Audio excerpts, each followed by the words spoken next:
Okay, well, I finally started back on my Steiger tractor shed. These are some 4x6s I had milled. And y'all, I don't know if you priced any of these long screws or long nails, but they're expensive. So what I do now, I will find some old rebar. I'll cut it with my torch. I'll pre-drill a hole just a fraction bit smaller, dip it in oil, and I'll drive it in there. And folks, I've never had any problem with it. So this is just me going ahead and finishing up the shed here, and finally you'll see where I get my grandson here to help me today. So anyway, that's what we got going on, just trying to finish this shed up today. Well guys, got me a pretty good helper here today, and getting this thing done. It's a little warm today for January. So yeah, it's hot. But it's coming along good, making me a nice little shed from Steiger tractor.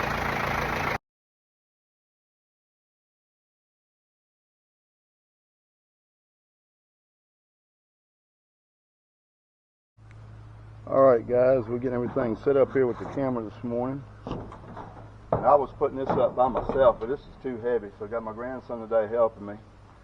So we got a stinger, and I'm going to show you. We're going to put the stinger, and I got an apparatus I fixed so we can clamp the metal and lift it up here without having to drag it up by hand, because that's very hard. So we're just getting everything set up right now, and of course I'll see what I got here to show a little better view of some of my work. Okay.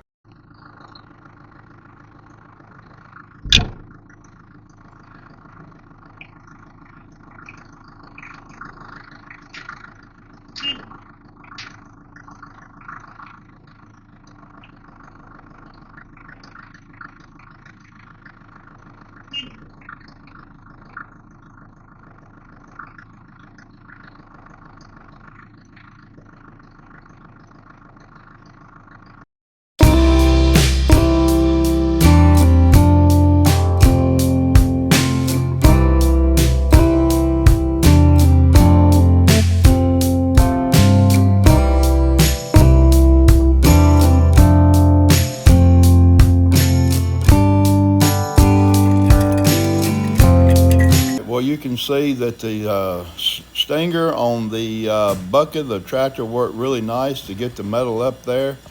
Those first two sheets, I took a pair of vice grips and a rope and clipped them to them and tried to pull those things up. Guys, it was heavy, it was hard, and I've been doing this by myself. So my grandson Nathan was coming in for the weekend, and I said, Nathan, hey, you want to make some money and help Papa out? And he said, sure. So we use that stinger to lift this metal up. You'll see I had a kind of a balance bar and a C-clamp. I would clamp to the edge of the metal in the crimp where it wouldn't hurt the metal, and we'd lift up 2 or 3 sheets at a time, and boy, that made it so easy. But anyway, so I've got a few screw holes here that are not matching, but I'm going to come back once it kind of wore some of this dirt off, and I'm going to silicone those holes up. But the story behind this metal was my Aunt Vera, who lives down the road about, it's probably only 5-6 miles as a crow flies, maybe a little bit further to drive. But she had this large, heavy-duty metal carport all the way along the front of her house. And there was a hailstorm that came through the area. And folks, this was a long time ago. Hailstorm came through the area, and honestly, the insurance company just went ahead and put her an entire new roof. But she said that she wanted to keep the metal. The roofing said that somebody would probably want it. So my mama told her, which is her sister, said that Joe will want it. And I'll be honest with you, I really did not feel like driving down there and loading this metal up. I just didn't feel up to it. But anyway, I'm so glad that she convinced me to go down there, hook up my trailer. It was hot, but I hooked my trailer up. And I got enough metal here to complete this Steiger tractor shed. I think it's 18 foot wide and roughly about 30, probably 36 foot long. But I milled the 4x6 rafters off my little sawmill. I did buy 6 treated posts because I hadn't got my dipping vat completed yet. I am, a little later I'll show you where I'm building a dipping vat to, after this lumber dries, different things I'm doing to dip it in it and have a rack so it'll drip and dry out on, just so to preserve it. but I didn't have that done yet, so I just went to the co-op and bought six 6x6 posts, 14-foot tall for this shed. And as you can see, it didn't have much of a slope. Down here in South Mississippi, there's no issue with snow accumulation. The way the snow and ice just doesn't happen down here. If it did, it would probably be a 500-year event, and I'm really not worried about that. But anyway, so we got a little DeWalt drill driver, 18 volt, and I was able to take that, and I'd already purchased the screws for it, because actually I started this project in January this year, but I am just now getting back on it. But I'm so glad I did. I'm so glad my grandson was able to come over and help me. And my wife helped me set up the cameras this go around. We got all of them set up. And anyway, so we're just getting the roof put on, and it's working real well. Like I mentioned earlier, I'm so glad that I did go ahead and get this metal, because metal has gotten very expensive, and really for what I'm going to be doing, I didn't have to go buy a bunch of expensive metal. And this is a heavier gauge, 3-foot wide commercial metal roofing, so it's really heavy duty. But I'm glad I got it, and one reason why, because if I wouldn't have got it, I'd had to spend a lot of money to build this shed. I might not have even done it at this point. But I can tell you, I've learned a lesson. When I have something that somebody's given me or something I've purchased, if I don't go pick it up immediately, it never fails. Something happens. To kind of give you a story, we had a farm employee working for us, and his name was Mr. Woods, and he had an old groundhog sawmill, and out there by a sawmill, I counted 30-something antique cars. I mean, they range from A to Z that he, I guess, would buy an old used car and patch it up and run it, and then when it would break down or he would go get another one, he'd just park it in his pasture by a sawmill. And really, I guess he's a lot of the reason why I really always wanted a sawmill too, because he had that, and I really wanted that groundhog sawmill one day. But looking back, I am glad. It was so much more work involved in maintaining and operating that big groundhog sawmill. And so I am so glad I found me a band sawmill built by Hudson. Great little company up in New York, and again, they're not sponsoring me, but I'm just telling you what I actually have and what I actually use. And I have milled, I can't tell you how many board feet of lumber I've milled for my neighbors and friends, and just giving them the wood, because this is not, it's not what I do for a living. And like I told someone, if I start charging everybody and their brother, then it's going to become work, and it's going to take the enjoyment out of it at my point of life. So I really enjoy it. Now, I do occasionally do a commercial job, but very, very seldom. It's just not what I'm looking to do.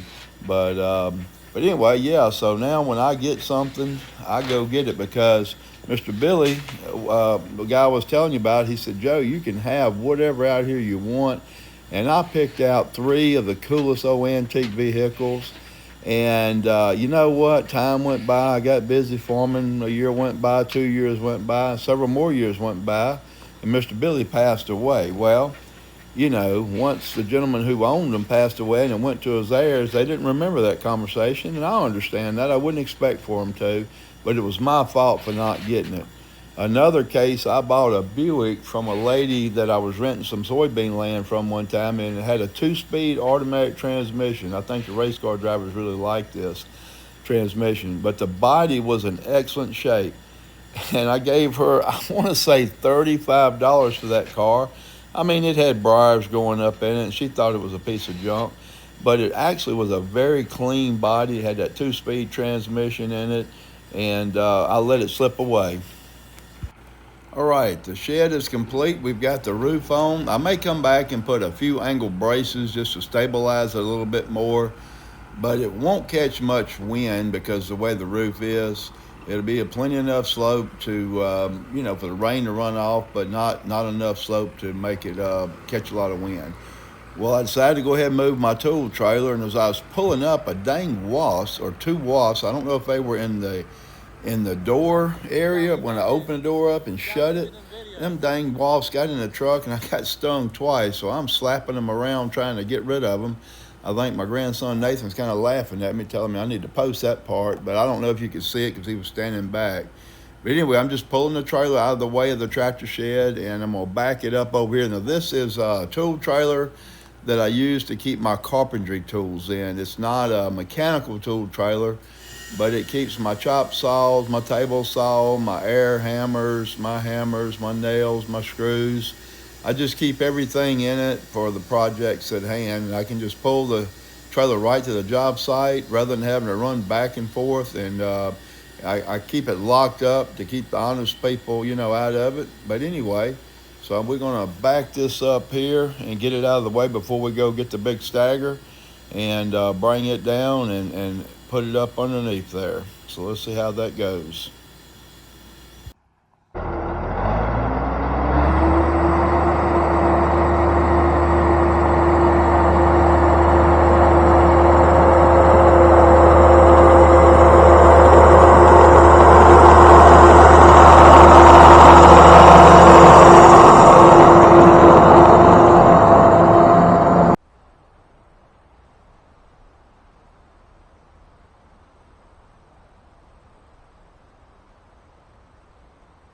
Well, thank you for watching. The tractor shed turned out nice, and it'll be, just protect the tractor from the sun and the rain. And it didn't really cost me much because, like I said earlier, the metal was free. It was given to me by my aunt after she had an insurance claim. So it worked out really well. So, guys, I hope you enjoyed this video. Please like, subscribe, and share. And if you have any questions or comments, hey, feel free to contact me anytime. Thank you.